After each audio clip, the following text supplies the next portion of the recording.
Welcome everyone. Welcome to Wool and Spinning, episode 110. Hi Diane. I love that you had every timer in the house set. That's just wonderful. Welcome to Wool and Spinning. My name is Rachel. I can be found pretty much everywhere as Well for Pearls, and I am coming to you from just outside of Vancouver, British Columbia. I have had a crazy morning. Not stressful, it's just been really busy, and I literally walked into the house about less than 10 minutes ago. I inhaled a little bit of food and had to restart the computer because that seems to be sort of the trick in terms of making sure that everything is working at my end and trying not to feel too frazzled. So just bear with me for just a minute because I don't have a couple of things set up that I like the way I like my display. And I hope that everybody has had an opportunity to, well, I guess you guys have all found the Patreon post. There are show notes there. I changed the way that I was doing the show notes this year. So starting last episode, I changed around how I was doing all of that. And so far, so good. I think this is the second episode, but the show notes are already there. And you guys are able to find them. Oh, shoot. Sorry, Eve. I just deleted your message. I didn't mean to do that. Hello, Eve. Sorry about that. I'm trying to get rid of this thing that's on my... There are some things about YouTube that really drives me crazy about some of their stuff. Like this pop-up that's sitting in the middle of my chat right now. It's just annoying. Anyways, welcome everyone. Thank you for being here. This is Wednesday, January 23rd. It is 12:30 Pacific Standard Time. It is the middle of the day. So like I said, it's been kind of a crazy morning. Nora has swimming on Wednesdays just for a couple more weeks. I knew it would be a bit crazy today balancing all the things, but it's just the way it works sometimes. And she also has to get to school. So we were sort of juggling all the things. And then James has a presentation tomorrow that is from our family to his class to tell his class a little bit about us and what makes us who we are. And he put together a photo presentation, which is just the cutest thing ever, of his sort of first 6 years of life. And then they're invited to either share a story that's a family favorite, or they can share a favorite treat, or they can bring in an activity or a game, something that you as a family enjoy sharing together, which is great. I mean, it's wonderful. I wish it wasn't this week, but that's the way it is. So when we were talking about what we wanted to bring to share with the class, the first thing that he said was cinnamon buns. And of course, this is a recipe that's been shared with a bunch of us in our little local knitting and spinning group. Katrina shared with us a really awesome cinnamon bun recipe, and I adjusted it and adapted it to suit our family. And I've been making them ever since because my cinnamon bun recipe was a little bit different. And so I adjusted it to being plant-based. Took out all the dairy because James can't have it because he's lactose intolerant, and that's what he wants to take with him to school tomorrow, which is fine. But anybody who's ever made them, shout out to Jess, Mari, and Katrina, knows how labor intensive they are. So I have started them, and we're going to make them and finish them together after school. So fingers crossed I can get a little bit more done on them before I go to pick him up, so that they're kind of at the stage where he can punch down the dough and we can roll them out and put all the cinnamon and brown sugar on and actually just bake them. So fingers crossed. Anyways, I hope you guys are well. I hope that you're spinning and knitting and weaving lots. I have been working on some socks. Today we have a work in progress, some works in progress that I wanted to talk about. It mostly is our breeding color studies. Excuse me, sorry. We have a finished object that I'm going to talk about. I have a finished object sitting right here, but I'm not going to talk about it today. I'm just going to show it really quickly because it literally came off the loom this morning at 6 a.m. So I don't want to, I kind of don't want to manhandle it too much because I still need to do a couple of things and get it all finished off. I've got to do the fringes, but I wanted to show it to you guys because it was a bit of a leap of faith. And yeah. We have a huge spinning growth today, and we also have an Ask Anything today, which is kind of unusual that we have both. And then I have a teeny tiny little bit of housekeeping. So let's get into the show.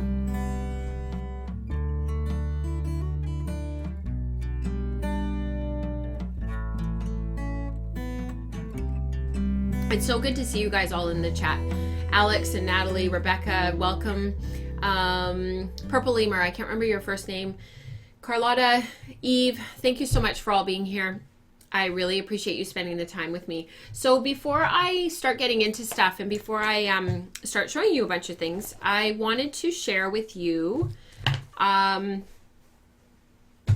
this sort of teaser. So I'm just going to move some stuff around here.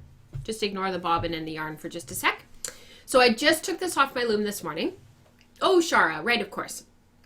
I was thinking Sarah, and I didn't want to mess it up. So I'm going to stand up, and I'm going to move away from the microphone, and so that I can show you guys this in kind of all its glory, quote unquote. Hi, Tessa.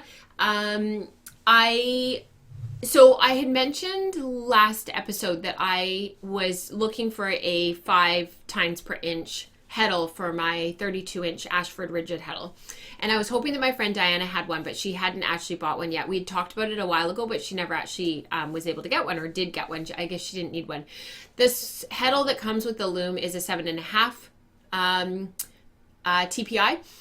It's great for like worsted weight, anything up to kind of Aran weight's a bit kind of pushing it, but DK, sport weight, you just get more and more of an open weave the lighter the yarn is that you go. So when I ordered my rigid heddle, I also ordered a 10, a 12.5, and a 15 heddle with it, because I figured, well, if I'm ordering this big thing, I may as well get them all at once.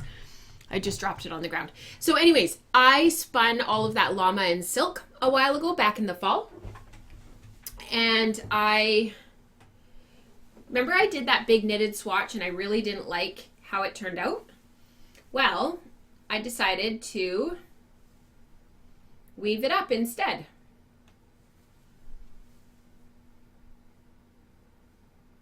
So it's massive. And like I said, it literally just came off the loom this morning. And so I will talk about it more next week, because I haven't actually even had a chance to really look at the fabric. And I wove it very, very, very open. I think you can probably even see through it. I don't know if you can on the camera, but oh yeah, you can see you can see a little bit you can see through. I can definitely see through. I can see the camera and I can see the monitors and stuff. So I will get that finished up, and the fringe is done, and I've done the hem stitching, and I just need to sort of get the rest of it done, and then I will share that with you. So it took every single I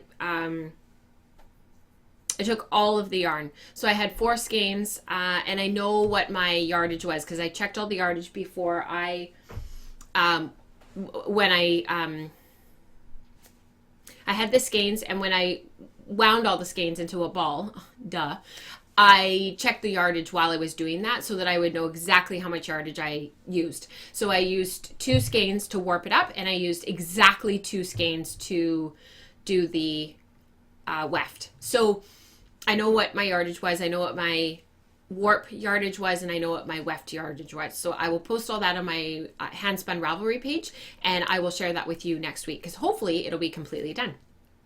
So that's kind of fun. The other thing that I wanted to talk about that is a work in progress. Do you remember my Nest Fiber Studio? This was a superwash merino and nylon blend. It was a club colorway from Nest Fiber Studios from a couple of years ago. And I had started this off on my Ashford e-spinner, and I just wasn't getting anything done on it, like absolutely zero. So I decided to switch it over to my Magicraft Susie, and I got the first bobbin done, and I'm well through the halfway point of the second bobbin. So it was definitely the right thing to do to switch over. I was spinning a little bit finer at the beginning than I was when I switched over to my Susie, so my spinning definitely changed between the 2 wheels, but I'm not too worried about it. This is one of those spins that's gone on for way longer than I thought that it would, and so I've actually decided for my last 2 bobbins, I switched the direction that I was spinning for the second bobbin. So this is spun with Z twist, and I'm going to, and the next singles is going to be spun S twist.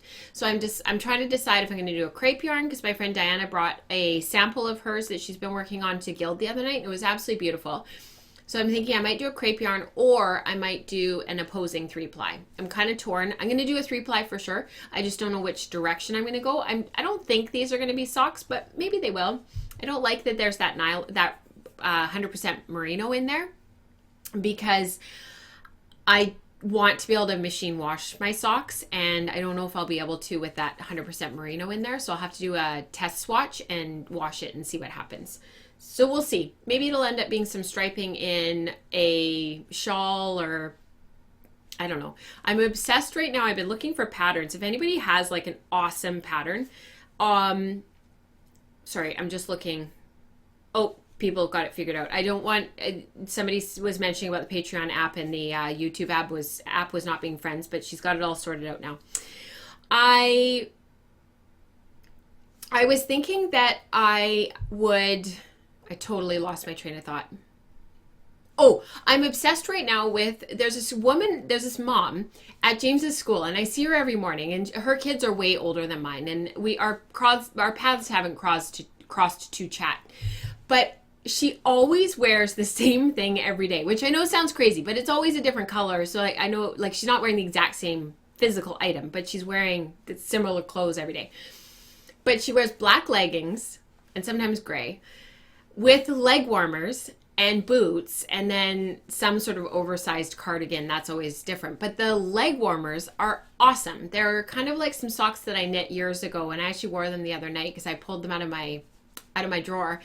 And they come right up over the knee.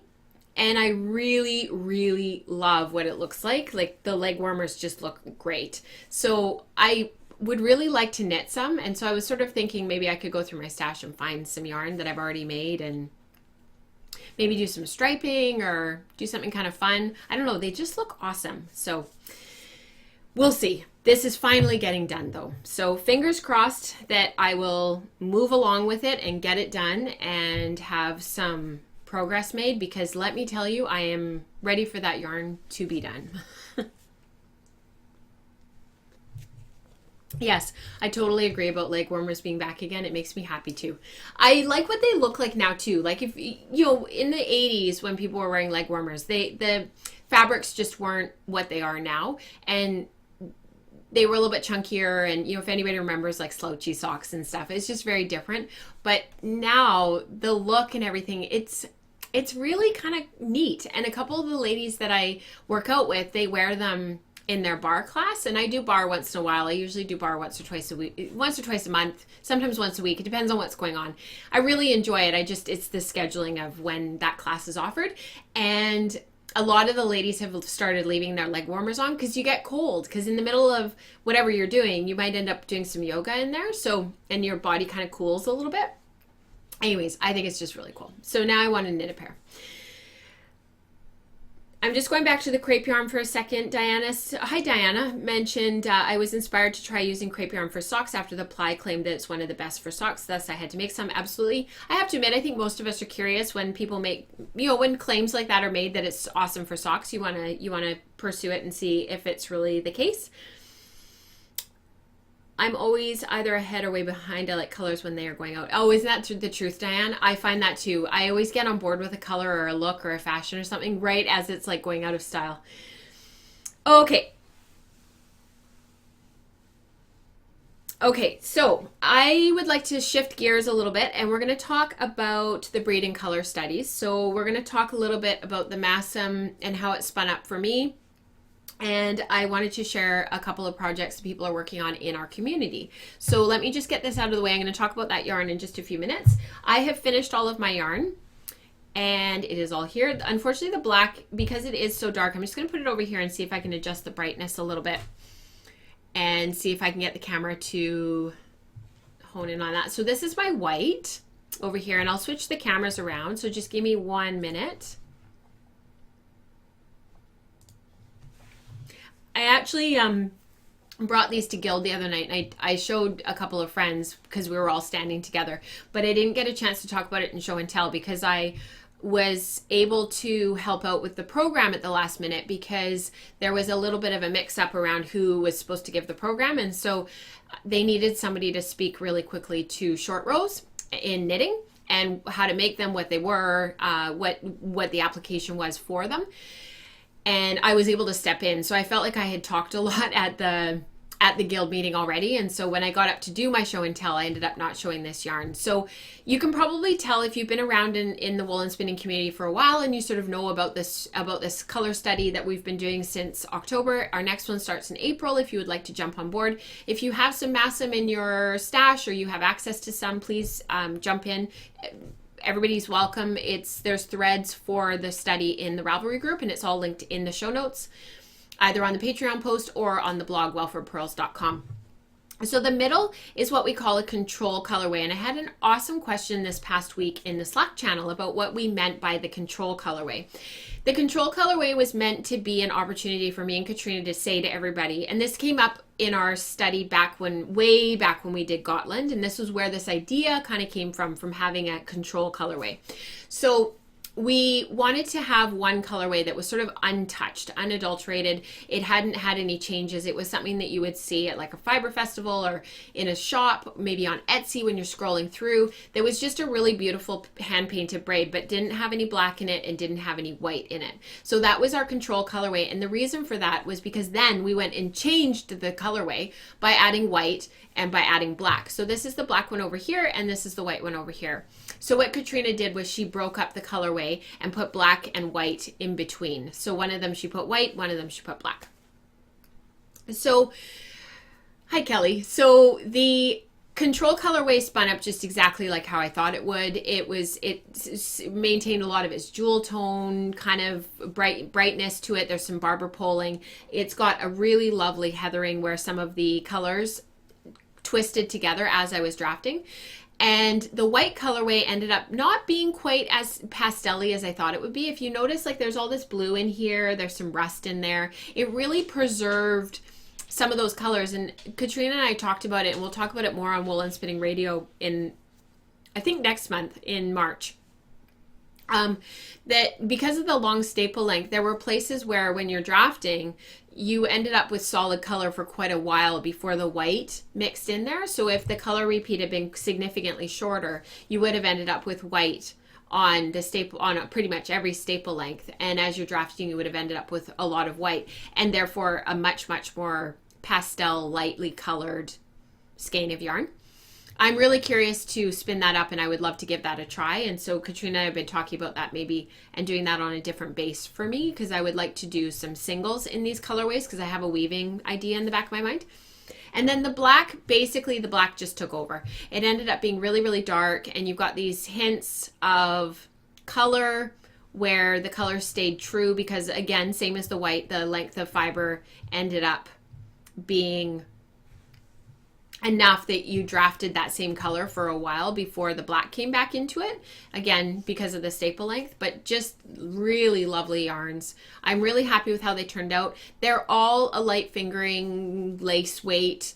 The singles were roughly 64 wraps per inch, so the finished yarn is roughly 32 wraps per inch. It's quite fine. I'm very happy with how it turned out, and might actually be even a little bit more than that, maybe 28 wraps per inch, the finished yarn.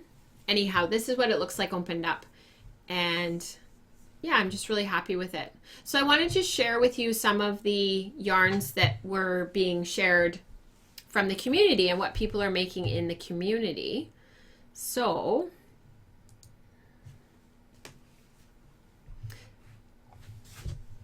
this is Debbie. She actually decided to do a 3-ply, so probably created a relatively dense yarn. It'll wear really well in socks, I suspect. I'm wondering if she's going to get a little bit of pilling from the length of the staple and just the tips poking out over time. That'll be really interesting to see her report back to the group and let us know. She said that the fiber, that she was a little bit worried about the lack of softness, that because of the 3-ply and it being a bit, I'm assuming because of the 3-ply and it was a bit higher twist. I think that she probably, she said in her post that it was a little bit coarser, but that as she's been knitting it, it's been steadily softening up, which is really great. And she was wondering about maybe with some of her other samples to do a cabled yarn, or she had a couple of other ideas, but the cabled yarn really stuck with me, and she was wondering if this fiber would be appropriate for that. So it'll be interesting to see what she ends up doing in terms of her final decision making, because this is quite a dense fiber, so the yarns tend to be, you know, they're pretty, they've got some nice heft behind them. This is Louise's spinning. And she was making the reflection in the Ravelry group that she's wondering how to integrate the black skein, which I thought was really interesting, because with hers, when you look at the control and the white, they do look very similar. They definitely look like they're very, very, very closely related. But what I like about the black skein is it adds a lot of depth. With just the white skein and the control skein, it's not going to be quite as, I'm not going to say vibrant, but not as interesting as it is when you add in that black skein. So I was sort of thinking about some striping, or maybe some color work, playing around with some color work. She spun it as a 2-ply. And you can really see in this photo how similar that white and that control colorway is. The control, though, does maintain its darkness, and it maintains that brightness that the white skein sort of loses a little bit, because it's got that heathering in there from the white. You guys are chatting so much in the chat channel. I'm just like, what am I missing out on? I'm really looking forward to spinning the black, saving it for last. I thought there's always one skein in our studies that where everybody's like, oh, I don't know about that one. And it's funny because that's usually the one that we all end up enjoying the most. So with the Finn study a year ago, it was Fractured Dawn, and now this time round it's the black one. And it's funny because in the end, the black one was the one that I enjoyed spinning the most, which is so funny. I think the black was the most interesting. It was kind of the wild card. Nobody really knew exactly how it was going to act. Rebecca's mom, Linda, is making a cabled sock yarn with it, so that'll be really interesting. She's already Linda. She's quite active on the Slack channel. It'll be really interesting to see what she posts. And this last one was the one that I tried to show last episode that the photos didn't work for whatever reason. This is Linda's. Naughty 54 Knitter was one of our co-captains for the Tour de Fleece stuff back in July. She's a very active member of our Ravelry group and of the community, and she is doing some natural gray Masham. Unfortunately, she missed out on getting the braids, but I have to say, I just thought this natural gray was so pretty, because unlike some of the natural gray fibers like in the fine wools that lack that sheen and luster, this has just an absolutely beautiful luster, and you can see the light on that one side over on the right side.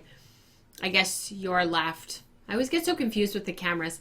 It really has a gorgeous sheen to it. And because this fiber is a little bit denser, I noticed, like I mentioned, I think it was last show or maybe the show before, that I had to keep tightening up my brake band, because as the fiber weighed down the bobbin, it continued to need the brake band adjusted.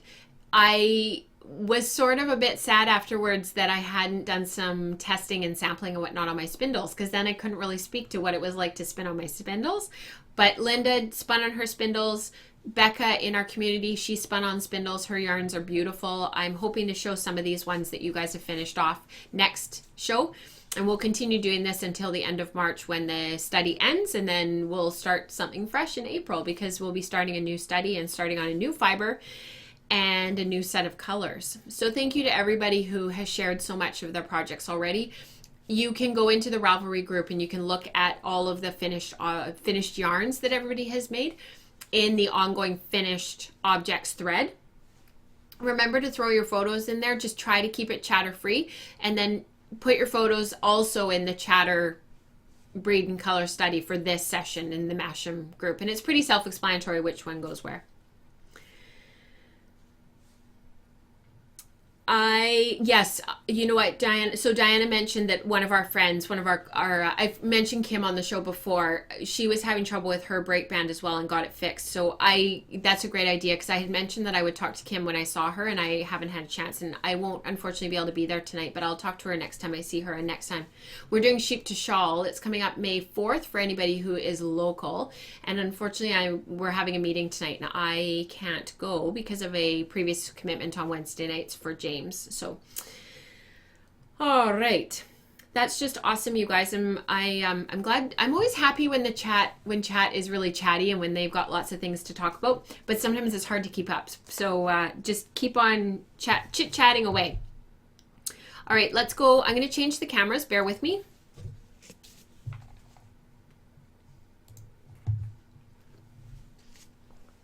So I never get to go to Starbucks ever because with the kids and stuff, it's just too crazy. And they go in there and they look at the counter of all the food and all the treats, and most of it, unfortunately, they can't have. And although it's getting better, it's getting easier. And I took Nora to Starbucks because we had a little bit of time to kill before we had to go back to the community center to drop her off for swimming, for school after swimming. So I'm really enjoying having something from Starbucks. I never go and get anything. So I think I had mentioned last show, but I'm not totally sure, that I was going to start spinning up club for Katrina every month. So this is the January club from her, and it was Herdwick. So I've never actually spun Herdwick. I think I've sampled it in the past at something that I was at, because I remember this. I just remember the name and feeling the fiber and playing with it a tiny, tiny bit.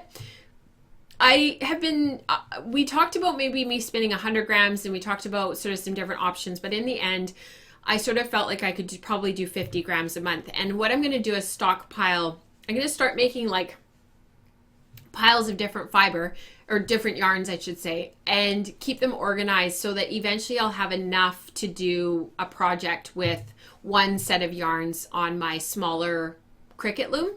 It's not a Cricut loom. Whatever my small Ashford loom is.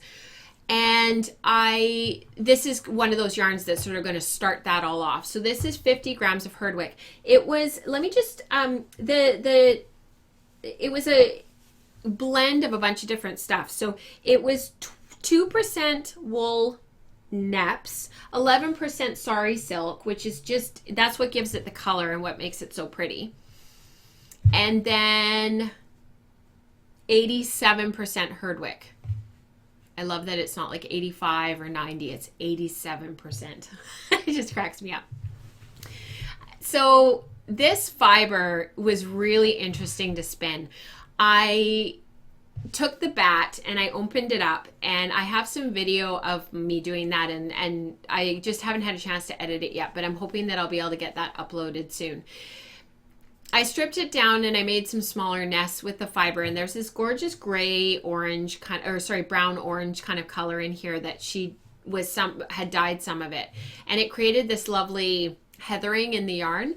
And then there was all of the sari silk, which adds these bursts of color in all of these different places. And then there was these wool neps everywhere, so you can see them there. And there's another one over here. And I started spinning and I didn't really think anything of it. I sort of thought, okay, this is really great. Just long draw. I was doing English long draw, so I was drafting out a certain length of fiber, adding the twist, and then reeling it onto the wheel. But I just couldn't get the twist built up enough. I just couldn't get enough twist into it. So I went to a higher whirl on my wheel, and that helped a lot. It needed a lot more twist than I thought that it would, just to hold it together. And I was a bit worried that if I added too much twist, that it would make a really coarse rope-like yarn. But it actually has ended up being really nice. It's certainly on the toothier side for sure. And it's not I don't think I would put this yarn next to my neck. I don't think that I would knit a cowl out of it, which is saying something for me because I can handle most fibers. But this one, I think I would think twice. However, I would think very seriously about doing a pair of mitts because it would be really hard wearing. Expecting it to, I would expect, however, that the palms would probably get a bit matted and a little bit felted over time, but they would be really hard wearing. They'd actually be really great. This fiber would actually be, if I had a bigger quantity, it would actually be really great for leg warmers, because if I spun it really fine, they would wear like steel. And as you can see, there's guard hairs throughout this. Over time, those will fall out. They won't stay in the yarn. They naturally want to fall out. And so in the meantime, they're just a little bit of added texture. I'm just looking at some of my other thoughts that I had about the spin. I split the bat in half, and I spun each half to each bobbin. I weighed it out ahead of time and made sure that I had equal weights, and I actually was bang on when I went to ply.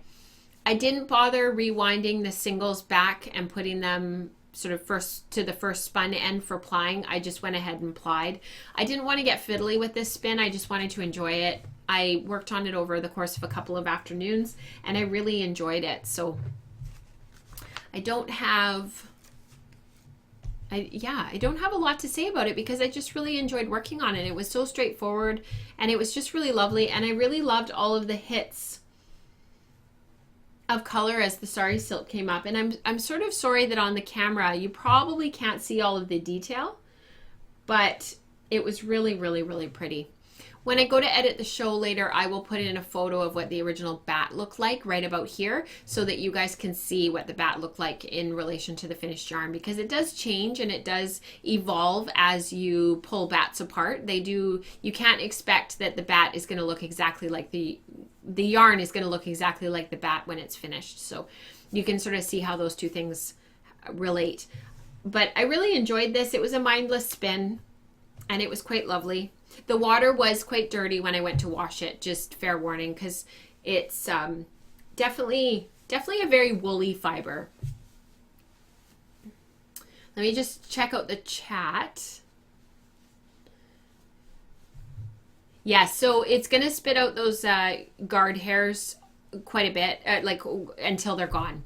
But once they're gone, they're gone. So as you continue to work with it, the guard hairs will fall out, and then you'll have a beautiful fiber in the end. So when you have fibers that have a lot of guard hair, don't let it intimidate you. I know somebody said that they get intimidated by herdwick. It's definitely a more challenging fiber. It's got the staple lengths vary.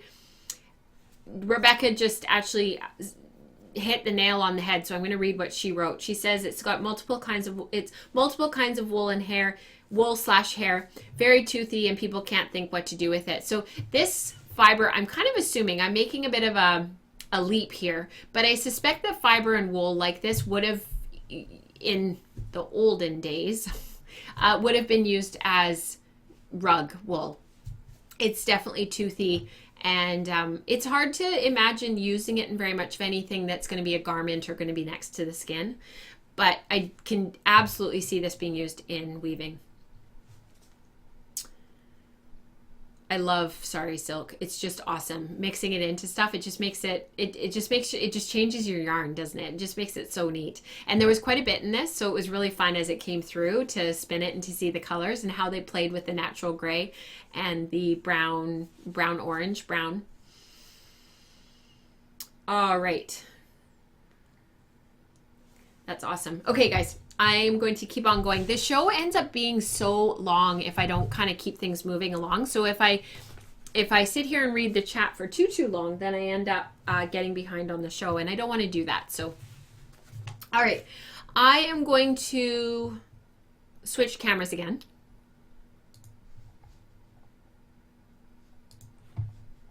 And we are going to completely switch to Sarah's project here, and we're going to go right into spinning growth.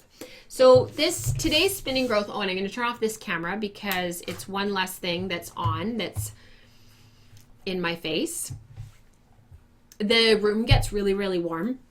I'm sure you guys can only imagine. I've got the lights on and then the monitors, and then with all the cameras and all of the equipment, it's quite warm. And I have the ceiling fan on, but I can't turn it up too high because otherwise you can hear the whirling in the background. The microphone picks it up. So I have really found that as we have moved on to this new format this year, that it's actually worked a bit better for me because I can turn off some of things as the show goes along. So I hope that that is okay for you guys and that the new format has been okay. I will talk next week about that woven project that you saw at the beginning of the show, and I will also talk about the socks next time because they should be done. And I'll be able to tell you all about those socks because they've been really interesting to knit. So I'll leave you with a little bit of a teaser for the next couple of weeks while I finish up a couple of things and put the finishing touches on those two projects in particular. I do have a full-blown studio. If I didn't, I wouldn't be able to do this, right? So it wouldn't make sense because if you don't have the right equipment, it just doesn't, it's too hard, right? It ends up not having that production value. So All right, spinning growth. Sarah, SJS Makes on Ravelry. Her and I've chatted quite a bit over the years in the Ravelry group. She's quite an active member. And she made this yarn in Tour de Fleece, I think it was, a couple of years ago. And I just loved it right from when I saw it. And the finished sweater just looks amazing.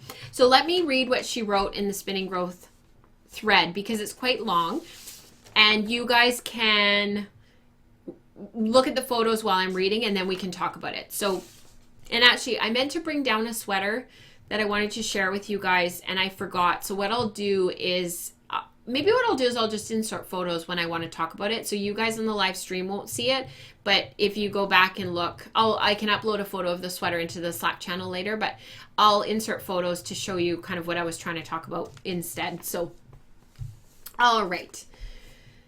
Oh, that's so lovely, Diane. So she says, oh, that sweater reminds me of lovely layered sandstones that you find at the beach. You're absolutely right. Heidi's agreeing with you. Yeah, I just think the sweater's gorgeous. But let me read to you what she wrote, because it's not about the colors and it's not about the sweater itself that is her spinning growth that she wanted to talk about. So I have a bit of reading to do, so bear with me. I have another mystery to present to the group. Why is my sweater pilling so badly? I spun this yarn during Tour de Fleece last year, so it was Tour de Fleece, I was right, and knit it during the fall. I knew I had read that somewhere, sorry.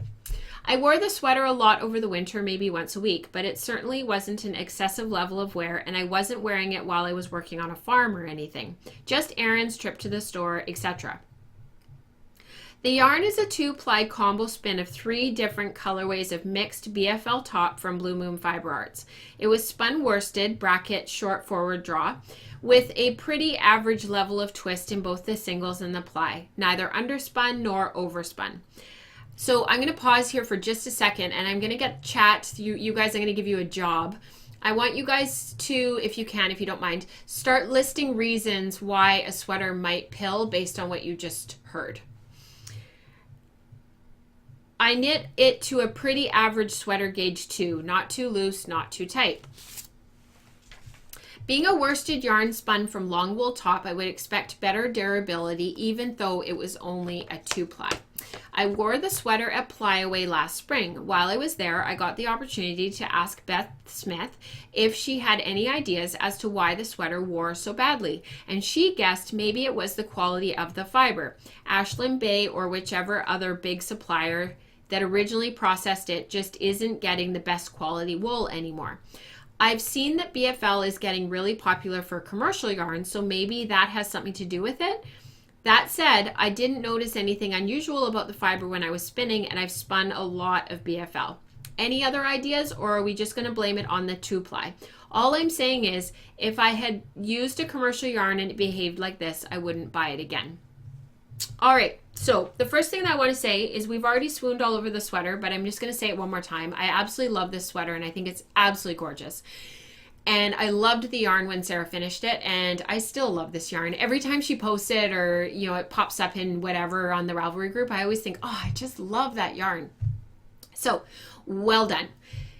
Now, you guys are so busy in the chat. I'm not going to look at you guys for just a minute. So, there's a few thoughts that I had. I think probably I have a quote from something else that I'm going to read that our friend from the Ravelry group, Ellie, posted, and I'm going to read what she wrote because I think she really summed it up really nicely about the pilling, and I thought that it was probably a really helpful thing to share with the community, especially because she had been unable to find this particular experience anywhere written out succinctly on the internet. So I thought, let's share it here with everyone.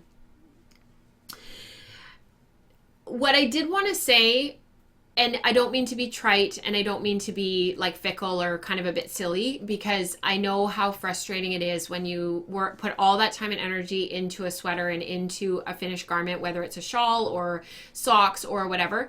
But we're working with wool and we're working with hand spun, and everything is a learning opportunity. And we've talked about that lots on the show. I think you kind of have to just buy a sweater shaver and just recognize that most things are going to pill.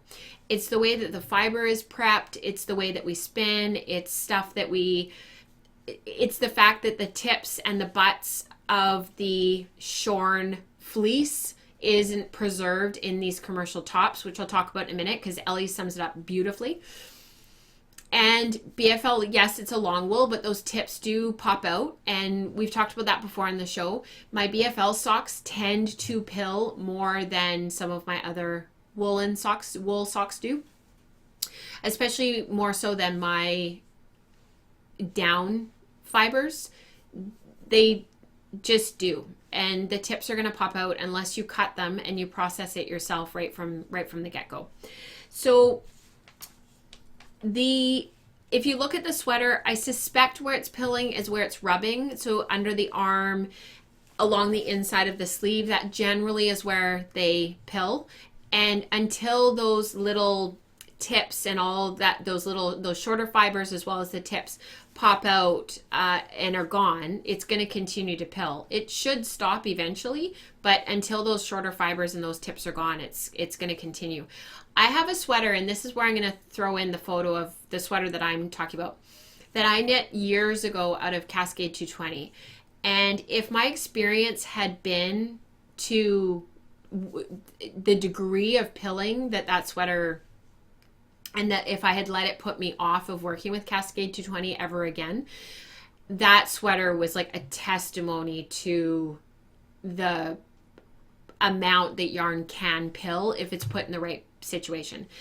And when you take Cascade 220, just for an example, I'm going to pick on it for a minute. When you take it apart and you look at those singles, they're grossly underspun. They're only spun enough, same as Cascade Eco, to hold it together, and then they're plied. And again, the plying could be really tightened up. Like the last time I worked with Cascade 220, I actually put it through my wheel really quickly to tighten up the twist angle a little bit, and I lost some of my yardage, obviously. It wasn't 220 yards anymore, but it was still well over 190, and it just tightened it up a little bit because that's really what the issue is. It needs to be higher twist and it needs to be tighter.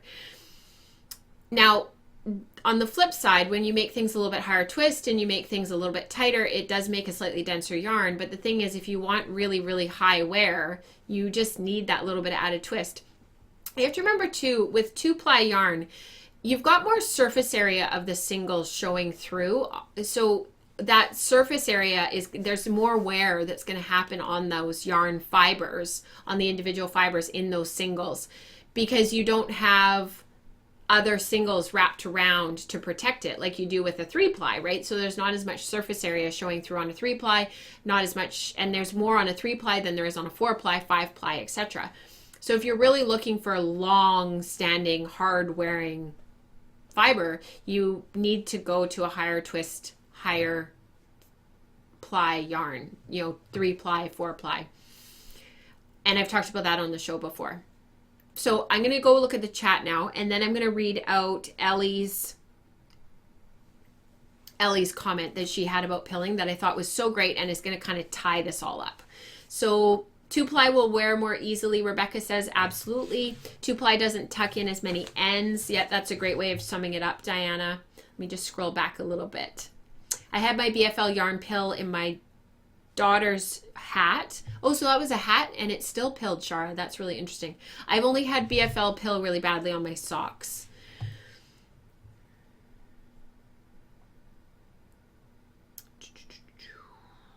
The more that the fibers can catch and felt, the more they are going to pill with use. The tighter and more plies you use, the less it will move.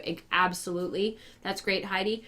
I wonder if the top was made of different staple lengths. Eve, that's a really interesting comment because she used different BFL tops and she mixed them together to do her combo spin, and it makes me wonder if the different BFL from the different fiber was all different staple lengths, because if it all came from different sheep, it all would have been, and I mean it would have been all kind of thrown into a bit of a mixed bag anyways, but it does make me wonder if that oatmeal one versus some of the other ones was all different staple lengths. That's a very interesting comment because you would have even more tips poking out in that situation anyway.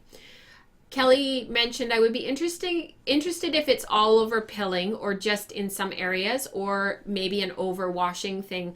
I would maybe have gone with a tighter twist too. Exactly. I think here you need a tighter twist and possibly a higher ply.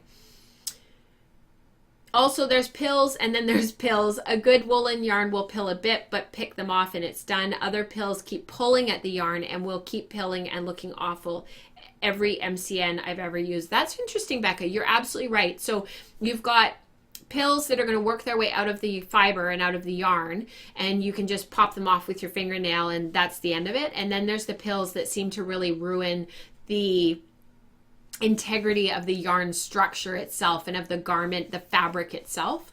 So it would be interesting to know which one it is. I'm kind of assuming it's the first one, but I don't want to assume too much and then we completely miss the forest for the trees. We are so, Becca, you always hit it on the head. We are so critical of our yarns and we don't demand so much of them. We want them to be soft and hard wearing. Pills are definitely not all equal. Do they disturb deeper structure of the yarn? Absolutely. I think that would be a really interesting comment and an interesting discussion to have in the future about the different types of pills that we can get from our yarns and from the different type of wear. One of the pairs of BFL socks, so I went out the other night, two of my girlfriends were in town who have moved away and we grew up together and we went out for we try to go out for dinner once a month, particularly when one of them is in town because otherwise we can't see each other. And so we went out on Monday night and I was going through my socks because I needed winter socks to go because I was wearing nylons, I was wearing a dress. And I pulled out a pair of my BFL socks from eons ago and they were Smith & New that I had spun. It was a combo draft. I'd done a really, really high twist 2-ply. I talked about them on the show eons ago. They were actually the color of my shirt. And the heel of them and up the side, and the only reason why I noticed was because I knew that I would be talking about Sarah's sweater here, was all pilled. And I just, with my hand, I just pulled them right off and moved on. They don't affect the structure of the actual fabric itself or of the knitted fiber itself. And it made me think, like, in some way, and I had the exact same thought that Becca just said. We expect so much of our yarns. And I don't know if that's because we spend so much time on them or if we think about it so much and we spend so much of our time making our stuff and we think about the yarn and we're critical of the stuff that we make, but then we're also equally hard on commercial yarns and we kind of expect commercial yarns to be able to do all the things.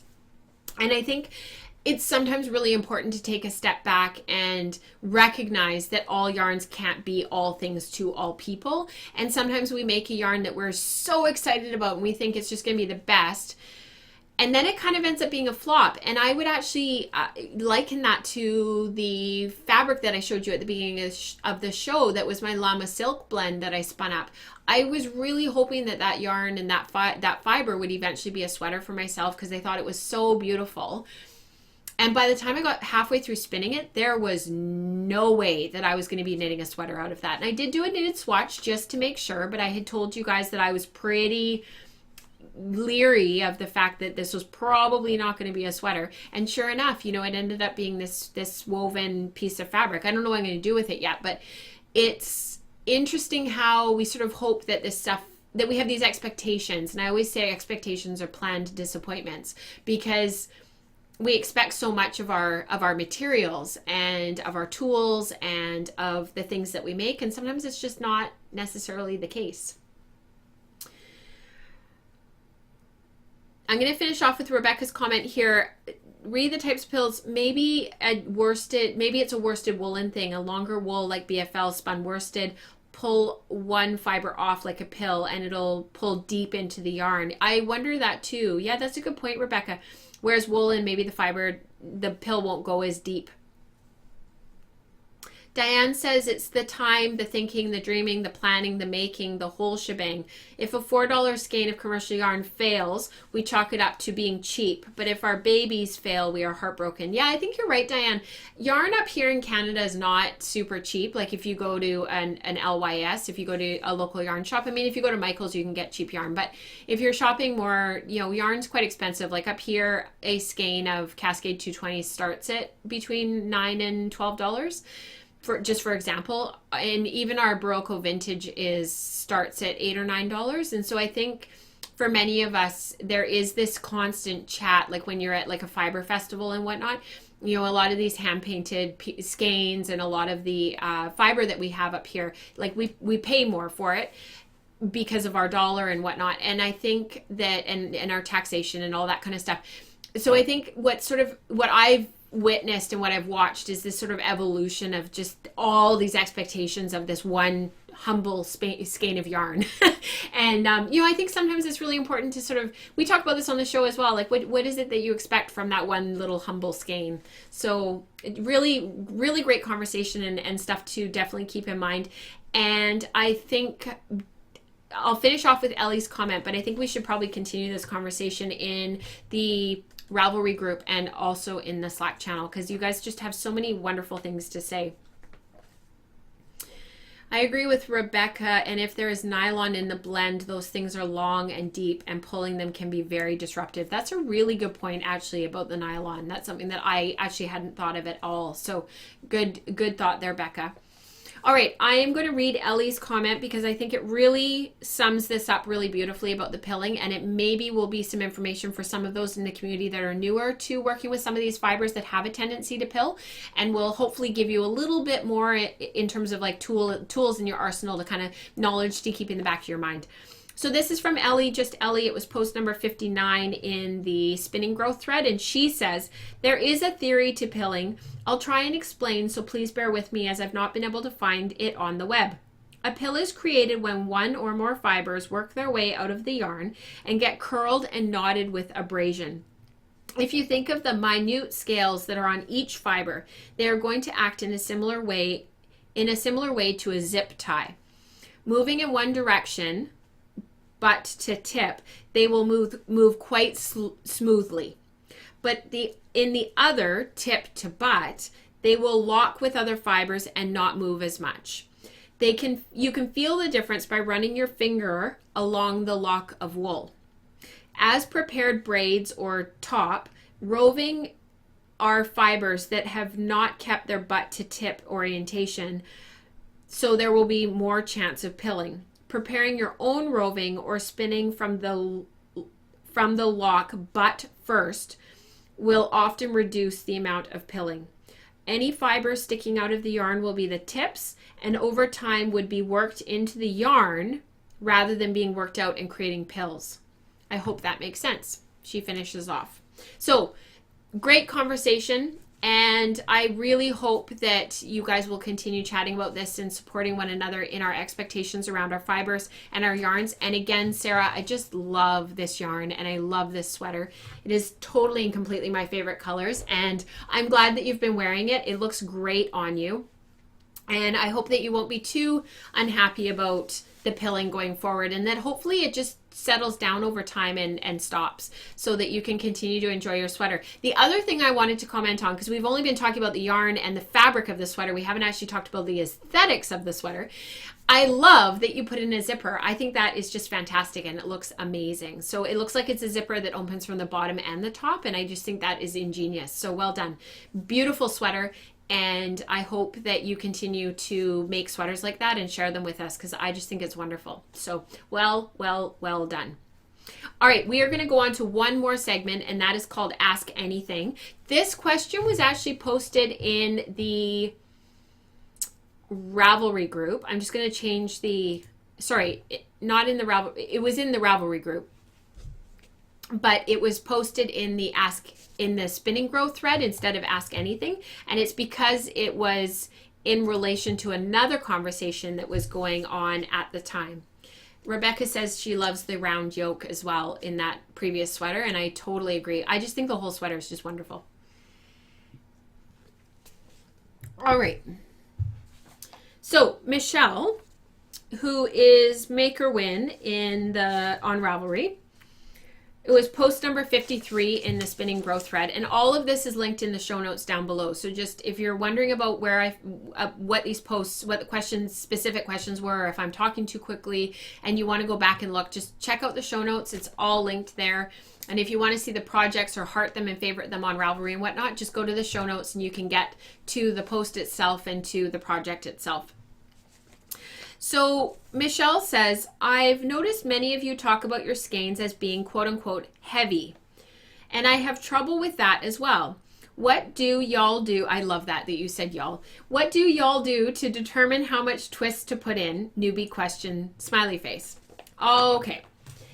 This is a massive question, and we could talk about this until the cows come home, and then we could talk about it until the calves come home, because honestly, it's such a massive question, and this informs pretty much everything that we do as spinners, is make decisions about how much twist we put into our yarns, which results in the finished yarn. So if chat wants to go crazy right now and put in all the things that they do to inform how much twist they put into their yarns, that would be awesome. I can't say this enough. I say it in the Slack channel all the time, but I just am so thankful for the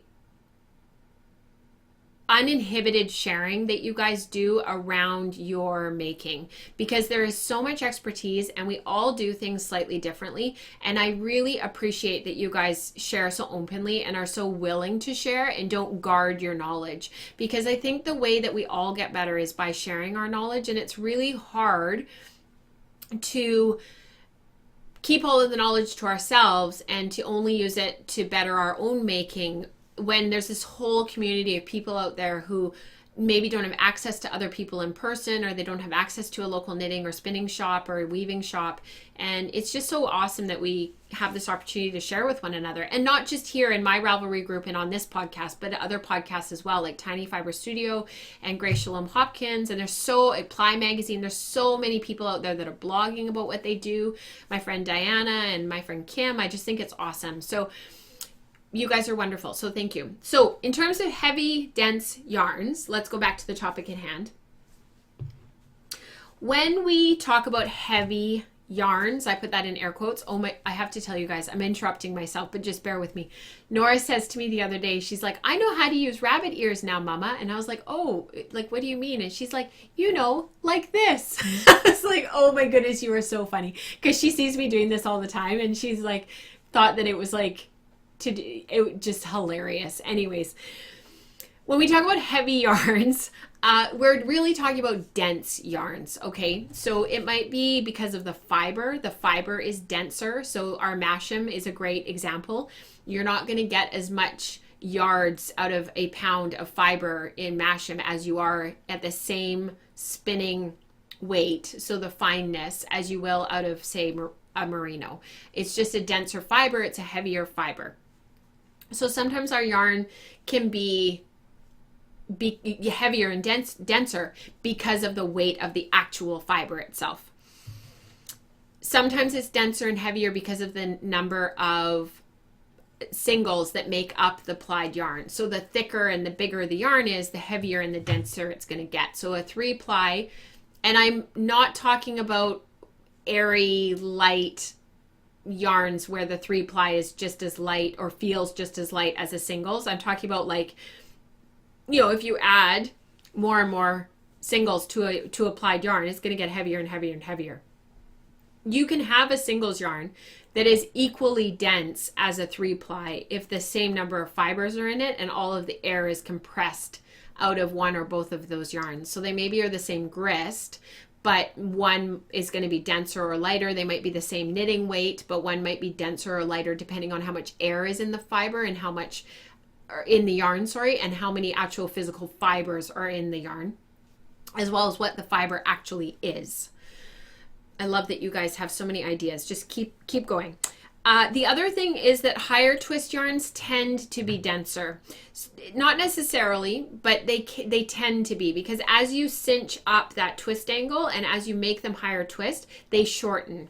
So what I mean by this is that a high twist yarn will, the higher twist it is, it slowly will increase the grist. So if I have an example here, that's why I keep looking down, because I want to give you my example. So if you have a 200 yard skein, and it's a 2-ply, and it weighs 100 grams, it's going to be 908 yards per pound. I did that math ahead of time. So a 200 yard skein, 2-ply, weighs 100 grams, is going to be 908 yards per pound.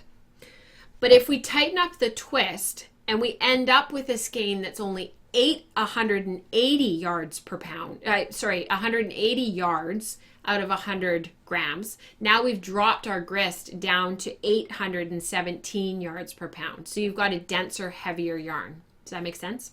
It might be a fingering weight, and it might still be this really great for knitting socks, but you've got a heavier, denser yarn. All right, as we draft, the more fibers that we pull, the denser the yarn will become. So this is what I usually see with new spinners.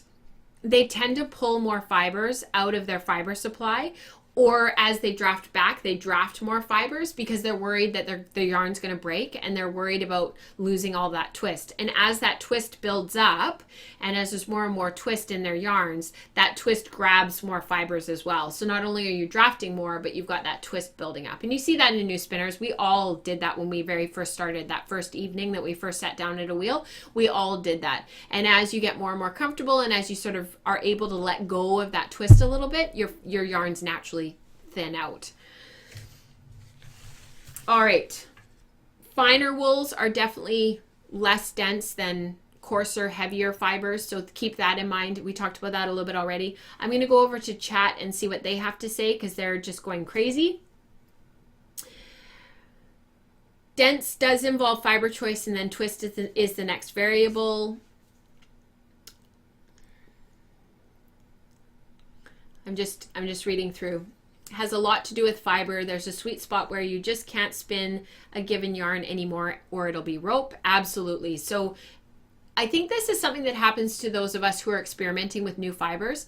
As the twist builds up and as we're sampling and experimenting, all of a sudden you kind of cross that magical line that's sort of drawn in the sand that you know it's there, but you're not sure where it is. And all of a sudden you put too much twist in it. It becomes that dense, heavy rope.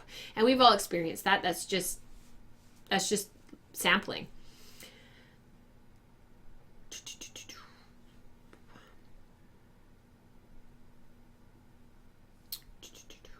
I was plying my woolen spun project today and actually watching as added twist would squeeze some of the airiness out. And I had to decide when that tightness hit the right spot. Absolutely. So as we ply, we can take some of that air out if we're not careful. So, maybe we've spun, like Becca was mentioning that she was plying today. So she has all of these long draw, super airy, light, woolen spun Corriedale singles that she's been working on. If she plies that yarn really, really, really super tightly and takes out all that air, all of that work of leaving that air in there to make a light woolen yarn is sort of for naught. So it just depends on what you're going for in your finished project. If that's what she needs to make a really dense jersey, pullover, then maybe that's what she needs to do. But probably she's going to find somewhere in between where it's a tight enough twist to make a good wearable yarn versus keeping some of that air in there and that warmth and that cushiness and a little bit of that softness. Twist angle is a great way to figure out where you're happy with your twist and the hand of the yarn, what you like. This is exactly what I'm working on with the 51 yarns thing, spinning the same yarn in different wools to see how much twist before it becomes rope. That's awesome. So in the Ravelry group right now, Rebecca's mentioning about the 51 yarn spin along. This is something that we're going to be working on together as a community over the next couple of years, that we're working on sort of 2 to 3 yarns every month and working through all the different things that come with spinning all this different stuff. So in January, we've been working on the fine wools and the medium wools. If you classify medium wools or not is up to you and can absolutely be part of the discussion. And, this is where the opportunity is for us to sort of explore how much twist do these fibers can they handle?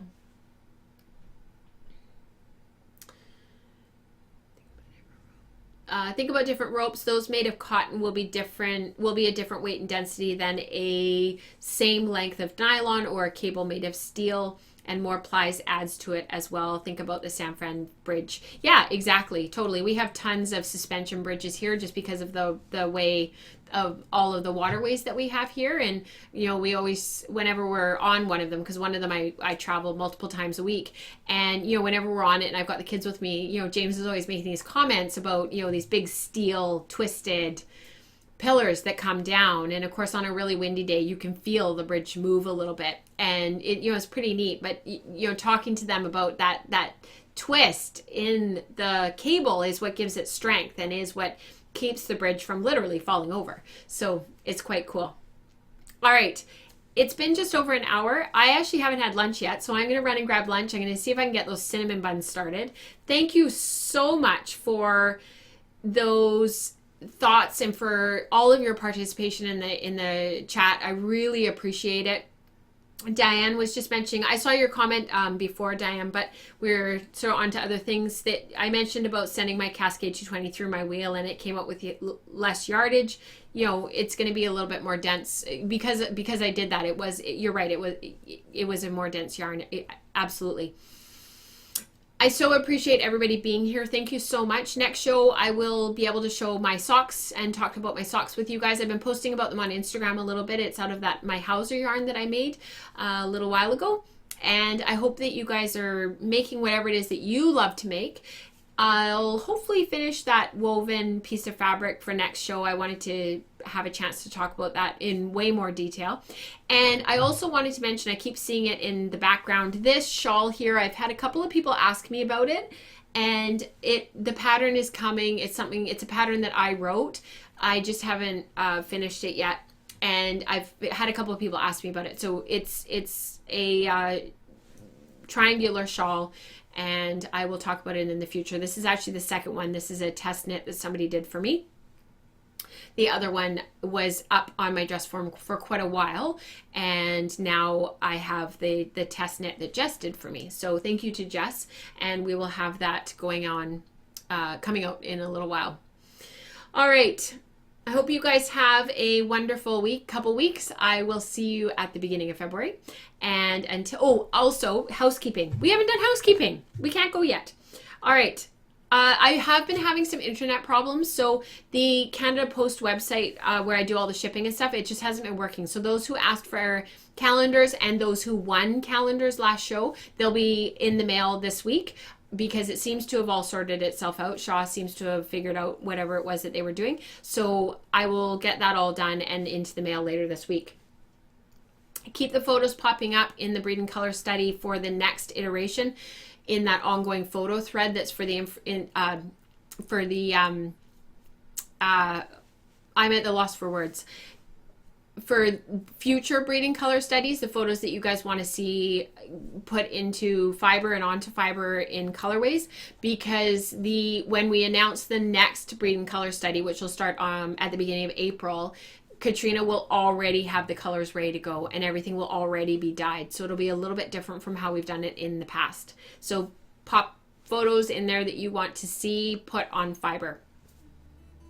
Wool and Spinning has a newsletter now. There is a bar at the top of wellforpearls.com where you can join, and it will be a once a month update of all the links and all the stuff that is going on in the community, with just a quick and dirty so that people know what's going on. You do not have to be a patron of the community. It just lets you know what's happening and what we are working on for that month. So I hope that you will join me in being a part of that and keeping up to date with sort of what's happening around here. And if there's something that you would fancy being a part of, then the links are all there and you can pop in. Until next time, happy spinning. Bye everyone.